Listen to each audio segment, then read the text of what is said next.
Munange no nga tugenzeko mu side za comedy bantu bangi nyo bafudde okulaba muno bakuba ebituli mu ba comedians bano era ensonga muno batanisa okubanga bazanyo obadi bwa bayimbi okuli stunts okuli okwewamba okuli okwewalana ebintu binyo bibadde bigenda maaso ngera mu kwatinga mubiranga tubigobera naddala mu kuvayo story ya wakabana balenza manyidwa nga Might Family ne story ya bana balenza manyi no mwana mulenza manyidwa nga Alex Muhangi so twagezaako tunonyeko kuba comedians abenjawulo babeko kye batubulira ne kyesagala wera bire story jo oba TV jo liko bagita Celeb Jazz with King Smith story program ere wagiddwa bana aba King Montage Studios bali ku 070 bekwate bajja kuba ate bakutusako ebyaka bibingi nnyo nenga munange tweyongeddeyo mu mawulire bizonto twabisanze wali kwe babasanga okubanga babatwala nga kale empale tezikyatuuka gye zina kubanga zituuka ku Radio Simba era munange wane twogerako nabo nga tubabuuza ku nsonga za mwana mulenzi amanyiddwa nga Sami owa Might Family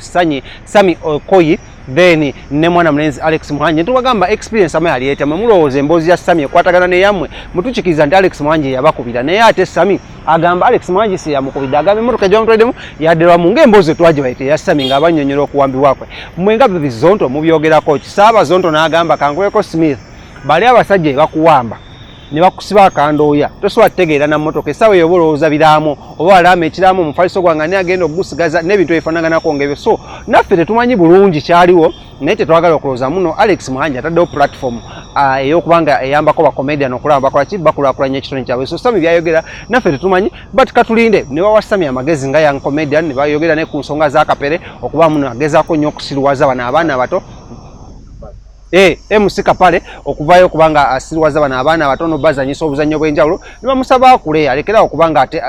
aza comedy industry mabega kubanga comedy industry bagijeri ne babako bagitusa so kato ate babako bagitusiza bakize ne bano abalanga Alex Muhangi bajongereyo so twamufunye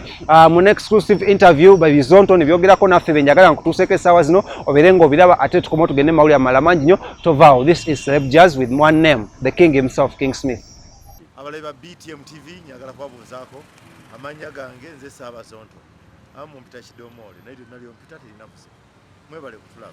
temuku Kidomole nsonga ezaagwawo eza Sami yewamba kyekibuuzo ekiri wakati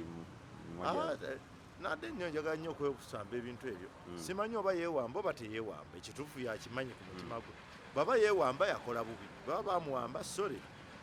agume byonna bibaawo Kapale yavayo nabira na Alex Muhangi nagamba ekibiki kati obuzibu nti Kapale kyayingiramu Kapale ali wakati w'abantu babiri ali wakati wa Same ali wakati wa Alex kati mu kubeera wakati w'abantu abo babiri atabula Kapale bw'oba olina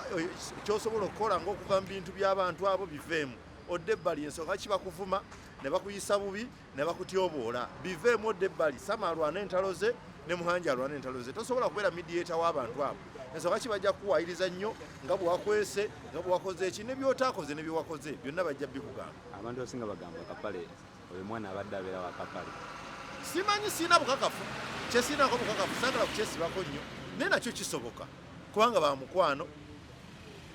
ebizibu byatuusewo nga bamukwano era nga babeera bonna ebiseera ebisinga tomanya ayinza okuba gyabadde era bw'aba abadde yeewamba gyabadde ne bwaba yawambibwa then si gyabadde ne nammwe babatwala webati nammwe babawamba webati ffe batutwala webati naye gye twali baali bamanyiyo temwamanyayo gye twali mwamanyo n'abantu bajja ne batulabako Sami twafunye mukisa gumulambulako batwandibadde twagala naye tetwafuna mukisa naye kyonga tetwafuna mukisa tekijjawo kuba nti yawambibwa kati kyekituufu ekituufu Sami yawambibwa Sami ayinza okuba yeewamba byonna bisobola okay Mr. Kidomole wangi si Kapale ekisooka Kapale comedian mulungi Kapale ayambye abantu bangi mu comedy naye Kapale akkirize nti waliwo ekiseera wekituuka n'obeera ng'ovuddeko okkirize n'omanya nti ndi musajja mulungi nkoze bingi ensi enjagala naye kati ntuuse batandise okumpubira akatambaala ng'omupiira okubeeraho n'obeerako nga kwoli emyaka ne gikujjako kati Kapale bw'oba okyagala okubeera giant abaana bano batambulire ku ntolizo mu kiseera kino olimba so kukakkane otegere nti waliko era sikigaana tobangako waliko kati awummule naye kakati wano wetutuuse wano sipiidi eyinza okuba nga esusse eyinza okuba ekuleka weefugemu katono nze mpisibwa bubi nnyo ng'omusajja nga Kapale gwetwala nga legend nga bamuvuma ebinnyo nga bamuposinze social media nga bamuvuma naye kimuvumisa buteewummuzaako Kapale weewummuzeeko ebizibu ebimu towandi bifunye naye obifunda lwakweyagala wenyige buli wantu awandibadde taata Saamu oyagala obeerewo awandibadde Mariaki nedda Mariaki ne Kapale balina Mariaki yakitegeera ne yeewummuza Mariaki omuwulira mu ntalo ezo kujja nti gundi yakoze bwati ne gundi yakoze bwati naye Kapale yatavaawo awo kyokka ate nga ndibadde ku levo y'oli kati funako woopima omanye nti wano wammala wentuuse weewummule mwagala awummule ave mu komedi nedda si kuva mu komedi ave mu katemba asigale ng'akola naye ng'emizannyo gy'abaana bino simanyi gundi yeekwese nga gwe basongamu gundi yeewambye ng'era gwe basongamu lwaki gwe basongamu yandibadde tasongebwamu yandibadde ng'ali awo nga legend yeebuuzibwako nedda Kapale yeewummuzeeko si kwewummuza kuva ku komedi wabula amanye w'alina okubeera ng'omuntu omukulu si kwesogga buli wantu nga buli wantu yenyigawo kyekyo kyenyinza omugamba magezi kigo wa Sami nga ye omwana omuntu Same bino abyesonyiwa agenda akole waka akole komedi oba bamuwamba oba tebamuwamba abiveeko kati agenda akole komedi kyekyokka kyokka kyalina okukola